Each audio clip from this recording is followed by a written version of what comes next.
अस्सलाम वालेकुम जी। First law of thermodynamics की डेफिनेशन हमने प्रीवियस वीडियो में कर ली थी, एक दफ़ा फिर डिस्कस करते हैं और यहीं से हम आगे काम शुरू करेंगे। मैथमेटिकल फॉर्म आपके सामने लिखी हुई है और यही इसकी डेफिनेशन है। फर्स्ट लॉ ऑफ थर्मोडायनामिक्स क्या कह रहा है कि heat supply to the system, heat given to the system, heat provided to the system appears as change in its internal energy as well as work done by the system। जैसा कि previous video में बेटा जी हमारी बात हो रही थी कि heat in heat out work in work out के जो साइन कन्वेंशन हैं ये फिजिक्स में और केमिस्ट्री में थोड़े बहुत डिफरेंट हो सकते हैं, लेकिन ये कोई इशू नहीं है। एक्चुअली तो जैसा कि हम पहले भी कई दफा डिस्कस कर चुके हैं कि किसी एक सिमत को अगर आप पॉजिटिव कह रहे हैं तो जो उसके अपोजिट है उसे आपने नेगेटिव कहना है।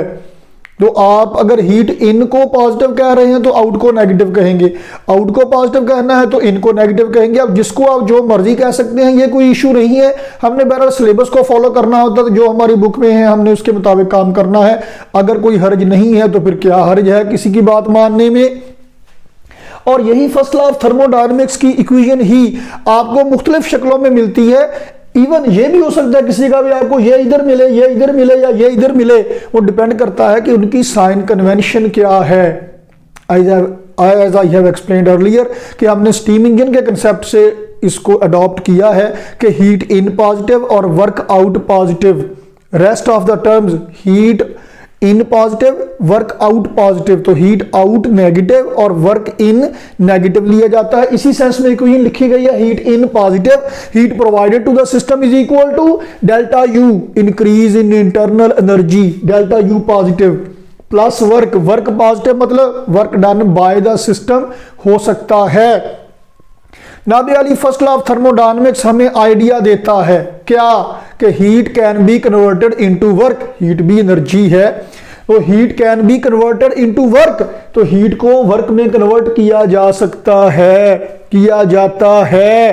तो जनाब यही फर्स्ट लॉ ऑफ थर्मोडायनामिक्स में आज हमने इसकी एग्जांपल्स और एप्लीकेशंस को डिस्कस करना है। तो जनाब फॉर एग्जांपल बाइसिकल वाला पंप, साइकिल में हवा भरने वाला पंप आपने ऑब्जर्व किया होगा, देखा हुआ होगा। वो ये देखें जनाब, बाइसिकल में हवा भरने वाला पंप देखें तो आप क्या करते हैं, इसमें ये पिस्टन सांप की तरह फुंकारे मार रहा है ना, ये पिस्टन सिलेंडर सिस्टम ही है। ये जो ग्रीन वाला रॉड है ये सिलेंडर है और ये इसके अंदर पिस्टन है।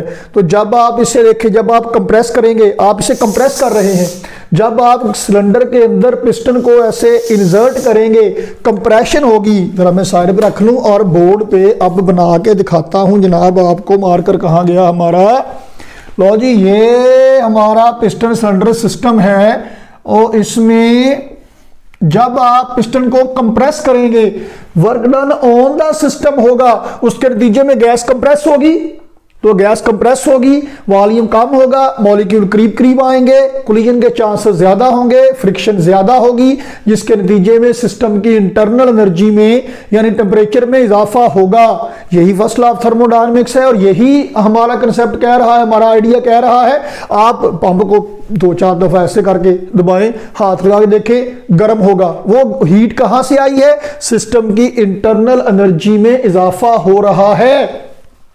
और आपने क्या करना, अगर आपने जरा ज्यादा माइन्यूटली उसको ऑब्जर्व करना है, ज्यादा केयरफुली ऑब्जर्व करना है, आप ऐसा करें कि यहां पे लगाएं एक थर्मोकपल। क्या है जनाब, थर्मोकपल। ये थर्मोकपल क्या करेगा, ये हीट एनर्जी को इलेक्ट्रिकल एनर्जी में कन्वर्ट करेगा। It will generate electricity, it will generate the current, it will generate the potential difference at the cost of heat energy. आमतौर पे टिपिकल जो थर्मोकपल हुआ करते हैं वो पर single degree rise in temperature के साथ पोटेंशियल डिफरेंस क्रिएट कर देते हैं 10 मिली वोल्ट का। तो जनाब लगभग ये जो मार्केट में मिलते हैं ज़्यादातर इस रेंज में काम करते हैं, थोड़ी बहुत कमी बेशी हो भी सकती है। तो जनाब इसके साथ आप लगाते हैं जी वोल्ट मीटर, ऐसे करके लो जी ये नीडल वाला, आजकल तो नीडल भी मिलते हैं। तो आप साइकिल को कंप्रेस करते जाएंगे और नीडल में डिफ्लेक्शन चेक करेंगे।